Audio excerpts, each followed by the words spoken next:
सभी सनातनी भाइयों को राधे राधे। वृंदावन बिहारी लाल की जय। दोस्तों, हमारा प्रथम चक्र मूलाधार है। आज हम उसके बारे में ही कुछ बात करेंगे। मूलाधार दो तत्वों से मिलकर बना है, दो शब्दों से मिलकर बना है, मूल और आधार।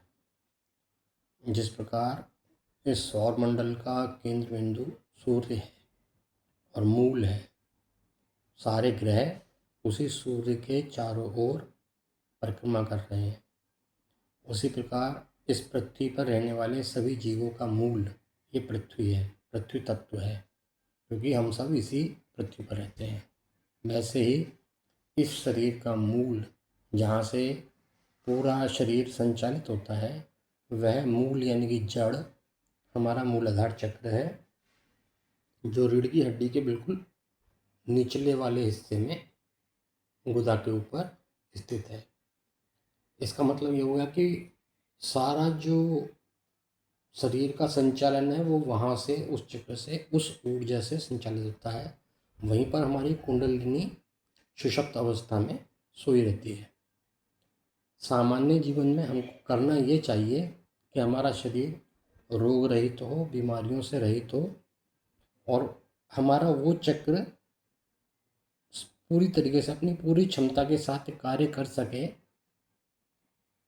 जनरली क्या होता है, हम उसके बारे में कुछ जानते नहीं हैं, तो एक्सीडेंटली जो चलता रहता है जीवन में, जैसा होता रहता है, हम बीमार होते रहते हैं, वह सब चलता रहता है। लेकिन यदि हमें उसका ज्ञान हो कि वहाँ पर एक ऐसी ऊर्जा भी स्थित है, बैठी हुई है, छुपी हुई है, जो इस शरीर का संचालन करती है, लेकिन इस सुषुप्तावस्था में हमें उसको जगाना चाहिए, जगाना पड़ेगा। अगर हम उसको जगा लेते हैं, वह ऊर्जा हमारे शरीर में सहयोग करने लगती है हमारी तरक्की में, तो हमारे जीवन में अभूतपूर्व परिवर्तन होते हैं। इसका मतलब ये हुआ कि जो हमारे शरीर की जो नेचुरल कार्यविधि है, वह ऊपर से नीचे की तरफ हमारी जो ऊर्जा का प्रवाह है वो होता रहता है, और वो ऊर्जा वहाँ से वेस्ट होती रहती है या निकलती रहती है, या उसका क्षरण होता रहता है। उस क्षरण को, मतलब किसी भी चीज़ को कमाना एक चीज़ है, और उसको अगर हम रोक लें यानी कि बचत भी, वो भी एक कमाना ही है, वो भी एक ऊर्जा का संरक्षण ही है। हम अगर वहाँ पर अपने मूलाधार पर उसको एक्टिवेट करने के लिए, वो एक्टिवेट तभी हो सकता है जब वहाँ पे उसको इतनी ऊर्जा मिले, इतनी क्षमता मिले कि वो वहाँ पे गति मिले या भाव मिले, जिससे वो आगे तरक्की कर सके, आगे अपनी क्षमता से कार्य कर सके। सामान्यतः वह सब नहीं हो पाता। वह मूलाधार चक्र है, वह हमारे शरीर का मूल तत्व है, मूल जड़ है। सारी ऊर्जा वहीं से कार्य करती है, और वहीं से उसका ह्रास भी होता रहता है। मूलाधार को एक्टिवेट करने के लिए अगर हम वहाँ पर बंद लगाएं या किसी तरह से उस ऊर्जा का क्षरण रोकें, और वो ऊर्जा वहाँ रुकने लगे, तो होगा क्या कि जब वो ऊर्जा वहाँ रुकेगी तो वहाँ वो चक्र हम कार्य करने लगेगा, और हमारी कुंडलिनी शक्ति जागृत होने लगेगी, जो सुषुप्त अवस्था में पड़ी थी। जब ये कुंडली जागृत होने लगेगी तो वहाँ से ऊर्जा ऊपर की तरफ हमारे और चक्रों पर उठने लगेगी, जिससे हमें अच्छा महसूस होगा और हमारे जीवन सुचारू रूप से चल पाएगा। उसको एक्टिवेट करने के लिए मूलाधार, जिसका मूल तत्व पृथ्वी है, रंग लाल है, और बीज मंत्र उसका लंब है। लंब का उच्चारण करते हुए अपनी सांस के द्वारा ही, जो हम प्राण वायु लेते हैं उसके द्वारा ही उसको जब हम ग्रहण करते हैं, तो ऐसी कल्पना करें कि वो वहाँ तक जाए, और वहाँ पे कुछ भी करे, ठोकर मारे, कुछ भी करे, कुछ ऊर्जा को रोके। वहाँ पे कल्पना करें कि वो लाल रंग की वहाँ पे एक ऊर्जा है, वह हमारे पूरे शरीर में व्याप्त हो रही है, वहाँ रुक रही है। इससे हमारा मूलाधार शक्तिशाली होता है। ऐसे ही हम वज्रासन में बैठ जाएं रोज, और अपने प्राण को भरते हुए और कल्पना करें कि वो वहाँ तक जा रही है। हमारे मूलाधार तक।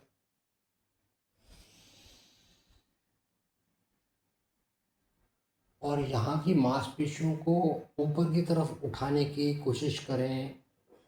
ऐसा आभास करें अपने मन में कि वो लाल रंग की ऊर्जा वहाँ से चारों तरफ फैल रही है और ऊपर की तरफ उठ रही है।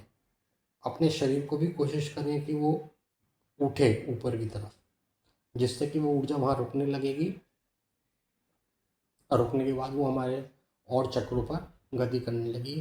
पहले तो क्या करेगी, वो हमारे नीचे के ये सारे शरीर के हमारे रोग दोष, हमारे मन विचार और जो हमारी अभी तक क्षतिपूर्ति हो गई है उसी को पूरा करेगी। तो हो सकता है कि हमें कुछ दिन तो इसका शायद एहसास ना हो, लेकिन हम अगर प्रैक्टिस करते रहते हैं और वो वहाँ रुकती रहती है धीरे धीरे धीरे धीरे, तो हमारी कुंडलिनी शक्ति, हमारी ऊर्जा शक्ति ऊपर की तरफ उठना चालू कर देगी। नीचे की तरफ बहना, उसका क्षरण रुक जाएगा, बहना बंद हो जाएगा और वह जब ऊपर उठेगी तो अपने और चक्रों पे गति करने लगेगी। तो वज्रासन में बैठें, अपनी बाईं एड़ी को अपनी गुदा में स्थित करें, वहाँ स्थान बन जाएगा। अगर आप उसकी प्रैक्टिस करते हैं वज्रासन की, इस आसन को आप कभी भी कर सकते हैं, कभी भी बैठ सकते हैं और अपने प्राण को बढ़ते हुए वहाँ पर आघात करें अपने मूलाधार पर। कल्पना करें कि हमारा मूलाधार, जिसका बीज मंत्र लंब है और लाल रंग की ऊर्जा वहाँ एक्टिवेट हो रही है और वह पूरे शरीर में ऊपर की तरफ गति कर रही है, नीचे की तरफ उसका चरण नहीं हो रहा है। ऐसा रोज करें, प्रैक्टिस करें। इससे हमारा मूलाधार जागृत होगा, कुंडली शक्ति जागृत होगी और मूलबंध भी लगाएं वहाँ पे, जिससे उसका ऊर्जा का चरण नीचे की तरफ रहा जो है वो रुक जाएगा। ऐसा रोज करें, दिन में 5-6 बार करें और आप देखेंगे थोड़े ही दिन में आपको इसका प्रभाव पूरे शरीर पर और आपके चेहरे पर दिखने लगेगा। आपकी भूख प्यास पर, आपके ज्ञान पर, आपके व्यवहार पर दिखने लगेगा, इसका अनुभव होने लगेगा कि वहाँ से कुछ ऊर्जा जो मूलाधार पर रुक रही है वह हमारी इड़ा पिंगला में ना हो जाके जो बीच वाली नाड़ी है सुषुम्ना, उसमें से उठती हुई ऊपर उठ रही है। अपने शरीर को उठाने की कोशिश करें, उसको तानने की कोशिश करें। हमारी रीढ़ जितनी तनेगी, जितनी सीधी होगी, उस ऊर्जा को ऊपर उठने के लिए उतना ही उचित प्रवाह, उचित रास्ता मिलेगा। समझ लीजिए कि पानी किसी नाली में बह रहा है, उसमें कोई कचरा है, तो वो उस कचरे को हटाने के लिए हम इसको तान रहे हैं अपनी रीढ़ को और एक्सरसाइज करके हैं। थोड़ा सा अपना मूल बंध को लगाएंगे, अपनी ऊर्जा को, अपने प्राण को ऊपर की तरफ आने की कोशिश करेंगे, लाने की कोशिश करेंगे, जिससे हमारा मूलाधार एक्टिवेट होगा। रोज करें, प्रैक्टिस करें। कैसा लगा इसको प्रैक्टिस करने के बाद हमको अवश्य बताएं। धन्यवाद।